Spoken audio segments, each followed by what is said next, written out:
श्रेया मुझसे नोक-झोंक करके अथर को देखने के लिए इमरजेंसी में चली गई।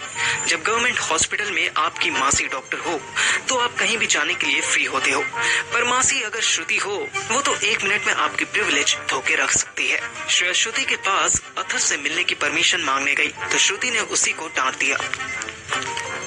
तू अभी तक यही है, घर नहीं गई? तुझे बोला था ना मैंने कि मेरे ऑफिस में प्रियंका होगी, उसको दे दियो। एनीवेज, इससे क्यों मिलना है तुझे? वो मासी मुझे आज रेस्टोरेंट में दिखा था, उसके बाद सीधे यहाँ। सो कर्टसी। थोड़ी देर वेट कर, फिर अभी इसको ओपीडी में शिफ्ट कर देंगे, वहाँ मिल लेना। जा बाहर बैठ। बेचारी डांट खाकर मेरे पास आ गई। तेरी वजह से मासी ने डांट दिया मुझे। तेरी बात माननी ही नहीं चाहिए थी। अथर्व भी पक्का तेरे आइडिया को फॉलो करने में एडमिट हुआ होगा। हेलो, मेरे पास तो अब टाइम भी नहीं होता आइडिया देने का। फॉर योर काइंड इन्फॉर्मेशन, मेरी मॉर्निंग जिम में होती है, मेरा डे सीए प्रिपरेशन में निकलता है और इवनिंग में मैं बच्चों की क्लासेस लेता हूँ। इससे पहले कि श्रेया फिर कोई जवाब मेरे मुंह पर फेंक कर मारती, मेरा फोन बज गया। रात के 2 बजने वाले थे और सुहानी मुझे कॉल कर रही थी। बहुत स्ट्रेंज टाइम था। श्रेया ने भी स्क्रीन देखी, मैंने कॉल म्यूट कर दी। क्या हुआ? मेरे सामने गर्लफ्रेंड का फोन नहीं उठाना चाहता? ओह शिट, तूने देख लिया मेरी गर्लफ्रेंड का फोन था। अब मैं तुझे अपनी दुख भरी कहानी सुनाकर पटाऊंगा कैसे? शट अप, बता ना क्यों नहीं उठा रहा? तेरी इतनी बोरिंग लाइफ में एक लड़की तो आई है फाइनली, वो भी इसलिए कि बेचारी की आंखें खराब है। उसे भाव क्यों नहीं दे रहा है? भाव नहीं यार, मार खाई है आज तो। ओह फक, सीरियसली उसके भाई ने तुझे मारा? तेरी लेफ्ट आई उसी ने पर्पल कर दी। मुझे वो पूरा सीन फिर याद आने लगा कि जब मैं अजय को पुसी बोलकर गेट की तरफ जा रहा था। नहीं भाई ने नहीं, उसके होने वाले हस्बैंड ने। व्हाट? वो शादी कर रही है अभी से? पूरी बात बता ना प्लीज प्लीज प्लीज। मैंने उसकी तरफ घूर के देखा।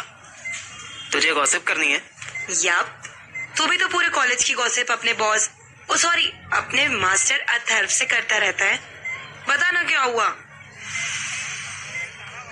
मैंने ठंडी सांस ली। अंदर से तो मैं भी चाहता था कि अपने दिन की ट्रेजेडी किसी को बताऊं, बस ये नहीं सोचा था कि जिसको बताऊंगा वो श्रेया होगी। मैं शुरू से कहानी बताने लगा। मैंने उस अजय के बच्चे को इतना कल्पा दिया था कि मुझे पता था साला 100% लड़ने आएगा, पर साला चीटर मुझसे बोला कि मोनोपोली उसका फेवरेट गेम है।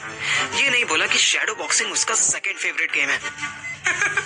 मतलब जिसके सामने तू अपने इंप्रेशन जमाने गया था, उसने तेरा ही बैंड बजा दिया। Very funny. ऐसा नहीं है कि मैंने मारा नहीं, ये देख। मैंने उसे मोबाइल में एक फोटो खोलकर दिखाई। अजय बिल्कुल कोरा चिट्टा अंग्रेज था। वो इस फोटो में लुढ़का पड़ा था, उसके गाल लाल थे। जब वो मेरी तरफ सांड की तरह लपका ना, तब मैंने कान के नीचे एक थप्पड़ मारा था। देख, गाल पे मेरा हाथ छपा है। फॉरेंसिक को बुला के फिंगरप्रिंट्स उठा सकती है तू। बॉक्सिंग मैच में थप्पड़? छी, चीटर पार्थिव। अरे सुन तो, फिर इसने मेरे पेट में लात मारी। मैं दरवाजे से टकराया। अब मुझे भी गुस्सा आया। अब तक तो मैं मजे कर रहा था। फिर से सुहानी कॉल करने लगी। मैंने फिर म्यूट कर दिया। उठा लेना। नहीं यार, बात तो सुन। फिर तू भी कहेगी मत उठा। फिर जब इसने मेरे पेट पे लात मारी तो मैंने इसकी नाक पे सर मार दिया। ये देख, इसकी नाक कैसे फूटी हुई है। मैंने स्वैप करके उसे दूसरी फोटो दिखाई। छी, तू बॉक्सिंग कर रहा था कि फुटबॉल खेल रहा था? तूने हेडर मार दिया। कंफ्यूज्ड पार्थिव? कंफ्यूज नहीं, तब तो क्लियर हो गया था मैं। साले की पीठ पर देखो नहीं ढोल बजा दिया उसका। वाह, अथर्व ने एक बार बताया था कि उसके स्कूल के पीटी टीचर भी ऐसे ही एल्बो मारते थे। ओ, तू टोकती बहुत है।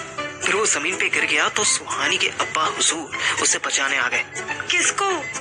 अरे अपने स्वीट एंड सेक्सी दामाद को। मेरा हाथ पकड़ने लगे, बस उसी टाइम वो कोरा जिराफ उठा और उसने मेरे मुंह पे 3-4 पंच मार दिए। फाइनली? क्या फाइनली? फाइनली किसी ने बॉक्सिंग मैच में पंचेस मारे। तू तो कोहनी, हेडर, पता नहीं क्या क्या मार रहा था। मैं जानता था कि वो मेरे मजे ले रही थी, पर उसका लॉजिक सही था। Very funny.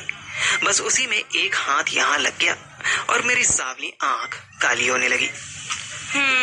सैड। पर इसमें ऐसी क्या बात थी जो मैं कहती कि अच्छा हुआ तूने सुहानी का फोन नहीं उठाया? यार तू ही बता, भवरे ने I mean मेरे होने वाले ससुर ने मेरे हाथ पकड़ लिए। उनका फुद्दू सा स्नो व्हाइट दामाद मुझे मारने लगा तो मैंने गलती से ससुर को धक्का दे दिया। बस इतनी सी बात पर सुहानी भड़क गई, बोली गेट आउट, इनफ पार्थिव, तुझसे ये उम्मीद नहीं थी। आज के बाद मुझे दिखाई मत देना। अब तो ही बता, एक उसके लिए मैं इनविजिबल हो जाऊं? मुझे लगा श्रेया मेरे चीप जोक पर फिर हंसेगी, लेकिन वो कुछ ना बोली, बस मुझे देखती रही। उसको शायद मुझ पर तरस आने लगा। मुझे तो ऐसा लगा जैसे वो सच में मुझे कुत्ता समझ के मेरे बाल सहलाने वाली थी कि मेरा फोन बज गया। पिक कर ले यार, क्या पता अर्जेंसी हो। हाँ यार, हमारा मूवमेंट खराब कर रहा है। श्रेया ने मेरे शोल्डर पर एक थप्पड़ मारा। मैंने फोन उठा लिया और सोनी की एक्टिंग करता हुआ बोला, क्या हुआ? सुन, तू अभी घर आ सकता है प्लीज? उसके रोने की आवाज सुनकर मेरा सारा ड्रामा गायब हो गया। मैं डर गया। क्या हुआ बता, तू रो क्यों रही है? तू आ जा यार, मुझे ले जा यहाँ से, मुझे नहीं रहना यहाँ, प्लीज आ जा। ओह बहनचोद, मुझे लड़की भगाने का मौका मिल रहा था। हाँ आता हूँ, तू घबरा मत, मैं आता हूँ, तू बस विंडो ओपन रख। अंदर अथर पड़ा हुआ था और उधर सुहानी बुला रही थी। मैंने श्रेया की तरफ देखा। तुझे जाना है ना, जा, डोंट वरी, मैं यही हूँ। तेरी कोई नीड हुई तो तुझे कॉल कर दूंगी। पर वो साला कहीं भड़क ना जाए। डोंट वरी, चाइल्डहुड फ्रेंड्स में ईगो नहीं होता तो फॉर्मेलिटी भी नहीं होती। Now go, I will take care of him, मुझे एक्सपीरियंस भी है। कॉलेज छूटने के बाद से मैं और अथर भी मैच्योर नहीं हुए थे। श्रेया भी बड़ी हो गई थी। सुन, ये बहुत इंपॉर्टेंट बैग है, इसका ध्यान रखियो। अगर तुझे कहीं जाना पड़े तो अपनी कार में रख लियो, इसमें कैश है। श्रेया ने वो बैग अपने पास रख के ऐसे पकड़ लिया जैसे कोई टेडी बियर हो। उसके भरोसे अथर को छोड़कर मैं ऑटो पकड़ के सुहानी के घर की तरफ निकल गया। मैंने उसके घर से थोड़ा दूर ही ऑटो रुकवा दिया। क्या पता साला ऑटो की आवाज सुनकर ससुर बाहर आ जाता। इसके आगे का रास्ता मैंने पैदल ही तय किया। मुझे दूर से ही उसकी खिड़की खुली दिख रही थी। मेरे जाने के बाद कुछ तो ऐसा एक्सट्रीम हुआ होगा कि सुहानी अब घर से भागने की बात कर रही थी, वरना वो तो पापा को देवता और अपनी मम्मी को माँ वैष्णो देवी से कम नहीं समझती थी।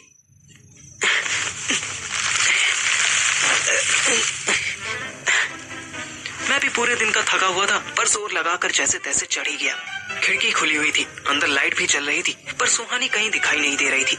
मैं हनुमान जी का नाम लेकर अंदर कूद पड़ा। जय बजरंगबली। मेरा पैर खिड़की से टकराया और मैं अंदर कूदने की जगह फर्श पर गिर पड़ा। हाय, बहुत तेज लग गई। मेरे अंदर घुसते ही सुहानी ने लाइट्स ऑफ कर दी। तूने लाइट्स क्यों ऑफ की? सुहानी कुछ ना बोली। एक बार तो मेरे मन में बड़ा अजीब सा डाउट आ गया, कहीं ऐसा तो नहीं कि सुहानी ने मुझे ट्रैप करने के लिए बुलाया हो और अब अजय मुझे अंधेरे में बुरी तरह पीटे। पर नहीं, सुहानी ने जैसे ही मेरे बालों को हाथ लगाया, मेरे तन बदन में राहत आई। तू है, थैंक गॉड। क्या हुआ है डार्लिंग, कुछ तो बोल। उसने मुझे उठाया और गले लग के रोने लगी।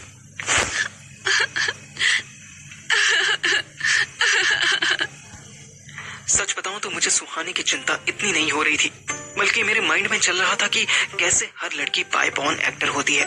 सुहानी पूरा थिएटर जैसा एटमॉस्फेयर बना रही थी।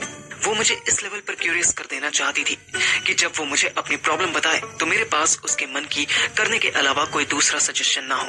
मेरे सीए कोचिंग वाले मनोज सर ने मुझे ये सिखाया था कि अक्सर सीए लोग बिल्कुल मार्च लास्ट वीक में ही बताते हैं कि बैलेंस शीट में ये इश्यू रह गया है या वो इनवॉइस अपडेट होना बाकी है, ताकि क्लाइंट के पास बात मानने के अलावा कोई और रास्ता ही ना बचे। मेरा बाबू, मेरी बच्ची, बताना क्या हुआ राजीव? किसी ने कुछ कहा क्या? किसने मारा मेरी सोहो को? मैंने उसका फेस अपने हाथों में ले लिया और उसके माथे पर किस करने लगा। हाथ हटा। मैं चौंक गया। मैंने तुरंत मोबाइल की लाइट खोली तो वो मुंह छिपाने लगी। बंद करना इसे, टॉर्च ऑफ कर, हाथ छोड़। मैंने जबरदस्ती उसके फेस से हाथ हटाया तो मेरी फट गई। उसके लेफ्ट साइड का गाल और आंख पर्पल हो गई थी। What the fuck? ये किसने किया? उस भोसड़ी वाले अजय ने या तेरे आरामजादे बाप ने? चुप रहना, 2 मिनट बिना कुछ बोले मुझे हग नहीं कर सकता? मैंने उसे गले लगा लिया, पर मेरा खून खौल रहा था। मेरे जाने के बाद क्या हुआ, मैं ये जानने का वेट कर रहा था। मेरा मोबाइल जमीन पर रखा था। इसी बीच श्रेया का मैसेज आया, Atharva is shifted to OPD, all okay there message. Atharva को क्या हुआ? बताऊंगा, पहले तो बताएगी कि तुझे क्या हुआ। तेरा फेस थैनोस कलर का कैसे हो गया?